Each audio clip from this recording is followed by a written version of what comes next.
This clip is brought to you by SaveWithConrad.com.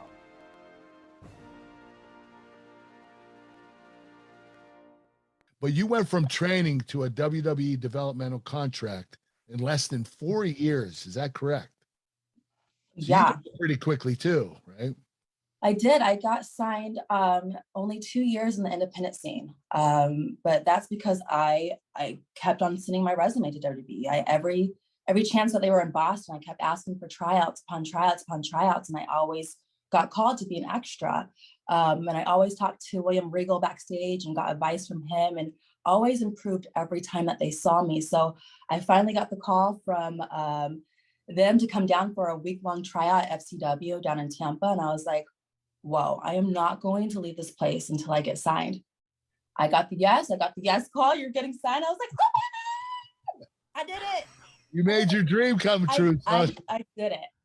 I couldn't believe it. When I got that call, it was just like everything to me. It was everything since I was just 10 years old. I couldn't believe it. I dedicated my whole life to professional wrestling. And at that moment, at what was I, 20? Yes. 20 years old. I was like, holy shit, I'm doing it. Were you mentioned it, 20 years old. Was there any worry like, hey, maybe I'm too young, or did you have any self-doubt? Obviously now you ooze confidence. That's the boss. But at that point, was there any self-doubt at all as far as not being ready for it? Or were you just, hey, let's do this? Absolutely not. My goal was WWE, and I got it right then and there. I had no doubt in my mind that I was going to be the greatest. Since I was 10, my goal was to be number one, to be the greatest of all time. So I knew from then on, I had to train my ass off to do it.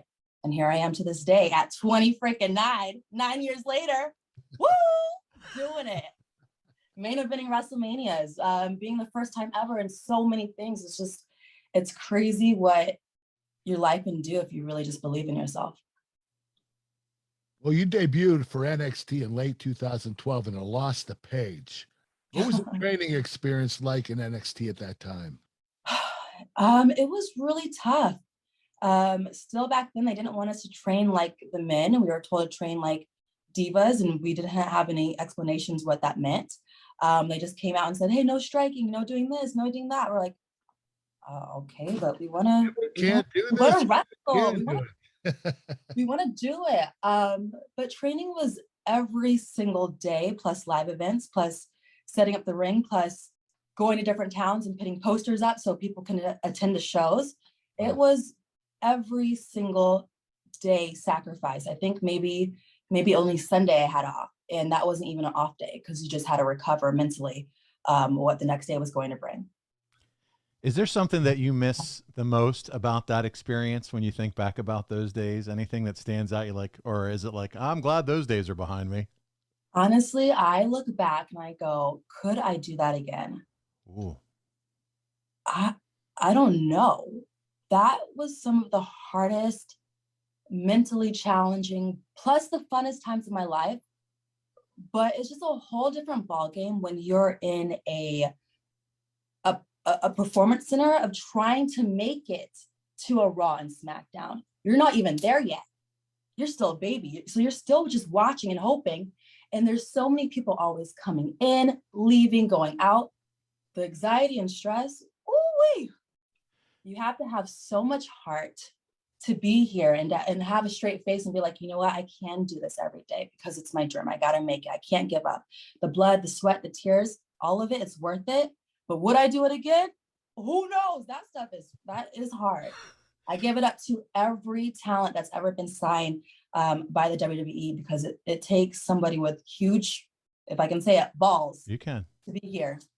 I feel strongly that saving money is important. You know, if it's not something we worry about now, boy, we are really going to worry about it later. And I want to help you get out of debt faster and do it with cheaper monthly payments. I'm talking to you if you're in a 30-year loan. Now is the time to take years off of your loan. We're routinely helping our listeners cut 5, 10, even 15 years off their loan, and you can do this without perfect credit with no money out of pocket. You've just got to start at SaveWithConrad.com. I was going to say, you think about your time down there and you think about influences of folks that were down there. And I want to touch on Sarah Del Rey next. But first, I want to ask about Dusty Rhodes. You were able to be impacted by a man that, so many of us grew up fans of. And he is behind the idea and the brainchild of so many fun events I remember wrestling as a kid. But you got to be touched by Dusty Rhodes in a great way. Can you talk about Dusty? Legit touched by angel, baby. Dusty, I am so thankful and so just blessed that I got to learn underneath his learning tree. I feel like the generation that you see now that got to learn from Dusty are so different than the new talent coming up. And that's no disrespect to them. He was just somebody that was just so different. And he threw stars at you so you can get some spark and confidence in yourself that you know that you can do anything that's possible. He might bullshit you. He might lie to you and tell you a fake story, but he made you believe in yourself. And he is just such a legendary human. Like again, the talent that got to work with him, we're so different. We're so different than everybody else.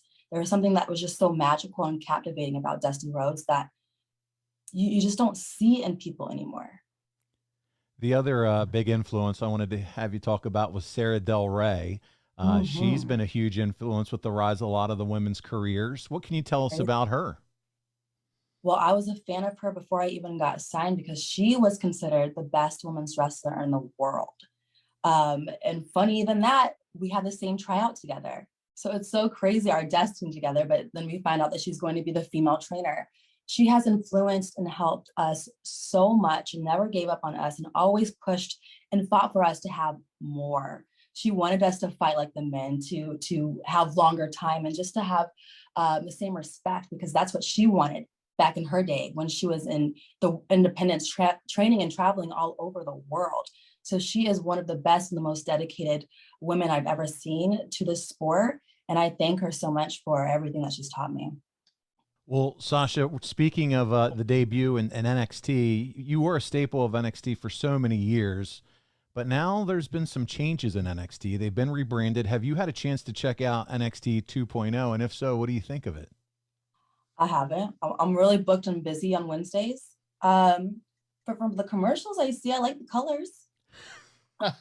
You're down with the branding colors. I like the colors. I got to meet Braun Breaker this past weekend at the UK tour, who is Rick Steiner's son.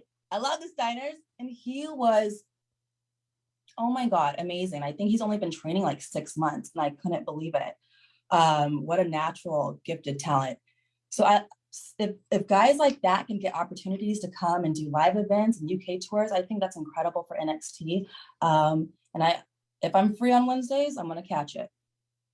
Hey, it's Conrad Thompson. Thanks for checking out the podcast here on YouTube. Be sure to hit the subscribe button and the notifications bell so you get a notice anytime we upload some new content.